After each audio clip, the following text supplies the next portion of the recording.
الحمد لله الذي أنزل على عبده الكتاب ولم يجعل له عوجا، والصلاة والسلام على نبينا محمد وعلى آله وأصحابه ومن تبعهم بإحسان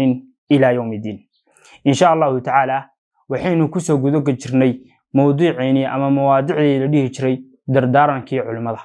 إن عشرة فربضان يدروس فربضان وينسوق على أو كسابسا درداران كي علماء حدرنا وحين كسو قدوك جرنا أما كو قدوك جرنا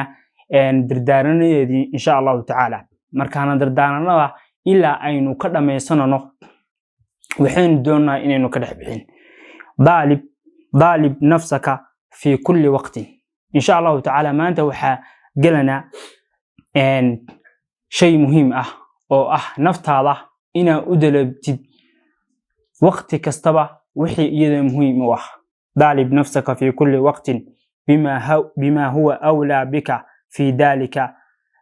في ذلك الوقت وقتigaas waxa sameynaysid waa in aad u dalabtaa ama waa inaad dalabtaa wixii naftaada awla u ah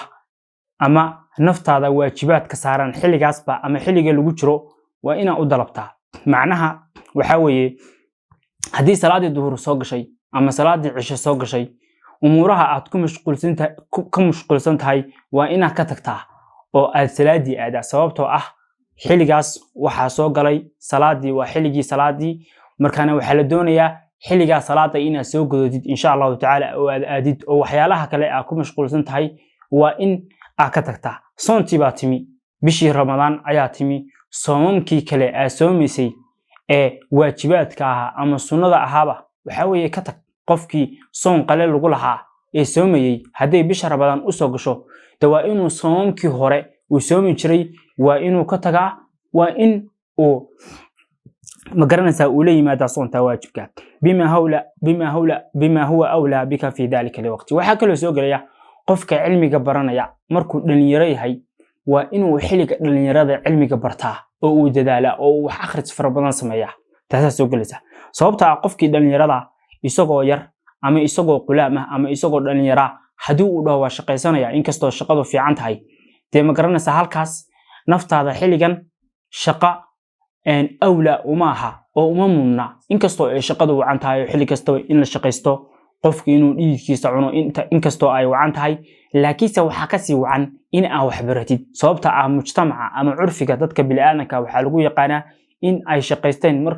shaqaystaan markii waa weynaadaan hadii aad isku wadi kartid shaqada iyo waxbarashada iyaduna ka sii fiican maxaa yeelay waxa laga yaabaa xitaa xilliga inay sii wacan tahay in ay isku wadid shaqada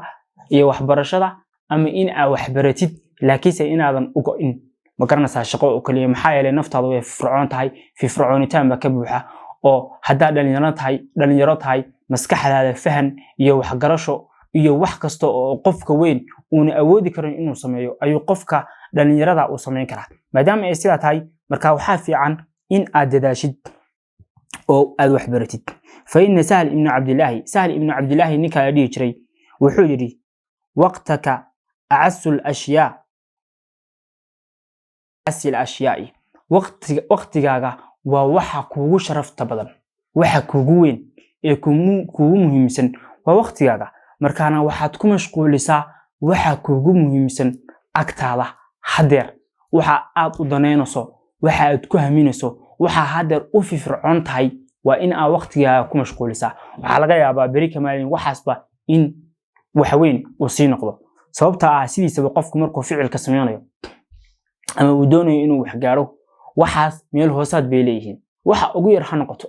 qofku ha isku dayo maalintiiba in uu niyeysto in uu waraaq cilmiya haduu isku dayo inuu qoro ogow maalin deeli markaad waraaq cilmiya qortid maalmaha dambe waxa laga yaabaa 5 waraaqood ama 10 waraaqood oo cilmiya inaad qortid markaana khasab maaha isla maalinta ugu horeysa aad waxan sameynaysid in aad wax weyn oo dhameystiran sameysid laakiin wax weyn ee dhameystiran waa waxa aad sameey doontid hadhow waxa laga yaabaa hadhow waxaad gaari doontid inay naftu ku suureyso oo ku sawirto marka waxa ay ku sawirtay isla markiiba hawo ku boodini waxa weey hadhow baa sameey doonta oo waxa gaari doontaa waxa weey lemon salahan waxa la mid ah qofka doonaya in iimaan yeesho oo kale waxa laga hadlaa dadka culimadu waxay ka hadlaan dadka iimaan kale ka hor inteena iimaanka heerarka wanaagsan ama heerarka waaweyn ka gaarin qofku si salaad u tukanayo quraan akhrisanayo ayaa ayaanta dambe wuxuu noqonayaa naftiisa wuxuu ka dareemayaa in ay fasax tahay in ma garanaysaa ay iimaan u buuxdo inuu salaadii ku khushuucayo inuu quraankii macaansanayo waxa laga yaabaa 2 maalmood inuu inta dareemo maalinta saddexaad inuu waaya dhici karta waxa weeye waa qofka bilowga qof naftu marmar ayay nolosha dhameystirkeeda ku sawiraysaa salahan qofka wuxuu doonayaa tababar cilmiga inuu qaato tababarkii sidoo ugu jiray baa maalmo wuxuu ka dareemayaa naftiisu tababarka inay ku sareysay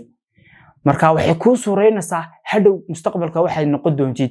hadii ay waxaan sii daa'imtid sida noqon lahayd marka hayseen waad noqotay laakiin sidaas waa noqon doontaa suurada naftaada ha iska raacin hadeer waa sida noqon doontide dadaalka ku sii jir waxa uu leeyahay sheekaasu naftaadu waqtigaagu waxa weeye waqtiga kugu sharafta badan ama waxa kugu wacan weeye naftaada waxa ku mashquulisaa waqtiga waxa ku mashquulisaa waxa agtaada ka qaaliga badan waqala ba'dhum wa'asu shay qalbaka wa waqtaka mani'atahuma jami'an watruk ma la ya'nika min al-af'ali wal aqwal barkood dadkii wanaagsanaa waxay leeyihiin waxa ugu wanaagsanna dhinaca kale marka la eego waxa weeye waa qalbigaaga iyo waqtigaaga maxaa waqtigii soo raacay qalbigaagii baa soo raacay marka qalbigaaga waa ina nadiifisaa oo waa ina ilaalisaa sababtoo ah qalbigaaga waxaad ku shubtid ayuu mustaqbalkaaga ka soo daadanayaan waxa hadir qalbigaaga hadaa xumaan ku shubtid mustaqbalkaaga hadhow xumaantaas ayay soo deynayaan likulli ina'in ma fihi yanbax aw kama qalu hadal saas ayay dhihi jireen dadka hore weel kastaba wixii ka buuxa ama waxa ku jira ayuu soo daadiyaa markaana naftaada ama qalbigaaga hadii aad ka buuxisid wanaag hadhow mustaqbalkaaga wanaagii buu soo daadinayaa oo xumaan ma yaqaanoba sababtoo ah wanaag ayaa ka buuxisay hadii aad xumaan ka buuxisina saas oo kale xumaantii ayuu soo daadinayaa wuxuu kale ku leeyahay sheekhan watruk ma la ya'nik min al-af'ali wal aqwal waxa ka tagtaa ma la ya'niga afcaasha iyo aqwaalkaba macnaha hadalada ma la ya'niga aad leedahay maalintii oo dhan iska ilaali oo iska daa oo shay muhiimkaaga ah oo waxbarashadaada mustaqbalkaaga aqoontaada mustaqbalkaaga iyo waxaad sameyn doontid meesha u socotid waxyaalahaas ha ku saabsanaadaan oo waxa ka hadal oo dad kala tasho oo waxa kala tashanaysid ha noqdaan macnaha wax aad sameynaysid waqtigaaga ama ما لا يعنيga iyo waxyaalahaas ha ku mashquulin waqtigaaga oo afcaasha xunxun iska khiyaaliga ma la yacnigana iska yaali sababtoo ah hadii ay ma la yacniga baratid hadhowtana ma la yacniga ayaa noqonaysaa wal harakat wa sa'i fi nabi sallallahu alayhi wasallam min husn al-islam al-mar'i tarkuhu ma la ya'ni nabiga sallallahu alayhi wasallam wuxuu yiri wanaagnimada islaamka qofka waxa kamid ah in uu ka tago waxa ma la yacniga wax ma la yacniga inuu ka tago sababtoo ah deemaanta hadii aad ma la yacni sameeysid ama naftaada ma la yacni aad lagu ibtileeyay aad ka qaban weydid wax kale ku bedel wax adiga macna kugu fadhiya mustaqbalkaagana aad wanaag ka heli kartid waxa ku bedelo sababtoo ah waxan hadhow waxay ku noqonaysaa faa'iido insha Allah ta'ala